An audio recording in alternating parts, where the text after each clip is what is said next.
Karong panahon na bitaw nga niyatas pandemya, of course, ang atong tan-aw mo naglumsan ta sa mga kabalaka, mga kaguol, nasakit diri, patay dito, way trabaho diri. Pero sa inahinay nakita nato nga kita, ako, dili lang kay kamo, kundi ako. Nakaamgo ta unsa ka importante, unsa ka makahuluganon, o unsa ka ka-epektibo sa pag-ampo. Uyon mo na ako, dili. Wa ta mo diri kung pa mo uyon. So mo na importante bitaw mga igsuon in times of kanang distress ato ang situation. Of course, unaw na ta sa tua, no? Pero ang atong inspiration should always be in God. No?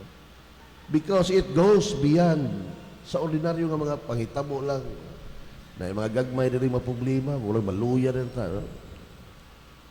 Of course, no, we tao sa ta, pero muna yung nakalindot bitaw nga ato ginang itanong, dili lang sa hunahuna ko sa kasing-kasing nga there is nothing impossible kung kita mag-ampo. Ilabi na sa mga balatian, yung mga masakiton, no? Sus, di ba ginanong kaya? Whether kailan ninyo, kailan ako, parinti dire, naas imong pamilya yun, it can happen to anybody. O kani sakit, daan magini, di ba nito mawagtang, bisag wapa ding pandemic, daan magina, di ba? Pero dili tingali mawagtang o saos Ginoo ang kanang yang tawag og kahupayan sa ato ang kasing-kasing. No, mo gini the best. Sakto kayo si San Agustin, ingon siya, my heart is restless until it rests in you. No? Di kita bisa saon na to ba maasa-asa ta to, matuwa ka sa Amerika, malukal ka dire. Wa kumo sa gahom sa pag-ampo niya. Labi na, we pray for each other. Pero hindi una, dagha kita nag-ampo. Ako din say-say po ning maong pagdasig na itong tanan kay sa Ebanghelyo, nag-isgot ng Ginoo og kanang mga panig-ingnan sa usa ka kahoy o mga kahoy o mga tanom. Na you can know a good tree or plant pinaagi sa iyahang mga abot. No, dili ka kakitag kanang gitawag kadyapa nga mamungag mangga. So, ato hinas mangga. So, ang gikuha ni Kristo din ba nga we are expected to produce good fruits. Ha? Nakita kaning kinabuhi na ito, kay baon ta hinulaman man eh. Pero ipahulaman sa Ginoo with a purpose. Nga naay makita nga maayong binuhatan, gikan ka na to, pinaagi sa atong pagpatalinghog sa pulong sa Ginoo o atong tanom sa atong kasing-kasing ug atong gituman diha sa maayong buhat. Mo na diha. So dili lang kay bingon ka sus kaluoy ng mga tawhana, oy kapobre ang mga tawhana. That is only a desire.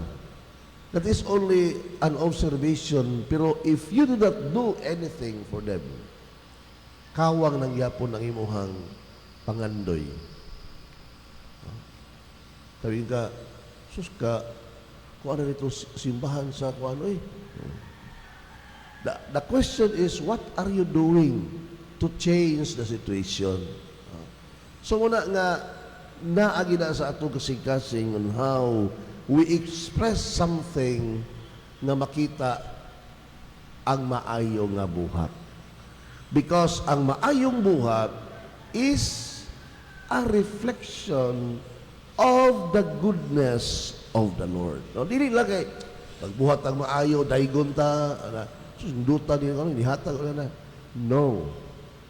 Aron daygon ang the source of all goodness. That is the Lord. So muna, sample si karong Sabado, muna na nga nagputi, immediately pirmi, basta Sabado, kay ato na ginidikit sa atong mahal nga inahan. Mama Mary. Si Maria, sus, bisag, napangka-pangka to sa iyang kinabuhi sa mga kalibog kalisod. Pero wag siya bubiya diha sa pagtuman sa sugo sa Ginoo. The same way with Saint Joseph, tanaw ka ng duha ko, we speak about Mary, naging na San Jose. When you speak about San Jose, naging na Maria. Kasi lang yung magtiayon. Nangang masag mawagtang usa. And both went on through a very hard life during their time. Pero wa gyud mo bigay tungod sa kalisod o mga pagsulay. Muna para nako ang usagid sa to ang gabayan kato sa Ginoo, of course, no other than Saint Joseph o ang atong inahan si Santa Maria. Kay gitudluan ta nila kung saon pagpuyo niining malisod nga kinabuhi. May we be blessed pinagi sa ilahang panigingnan aron kita magpadayon sa gihatag ag gasa sa kinabuhi sa ato ang Ginoo. Manindog kita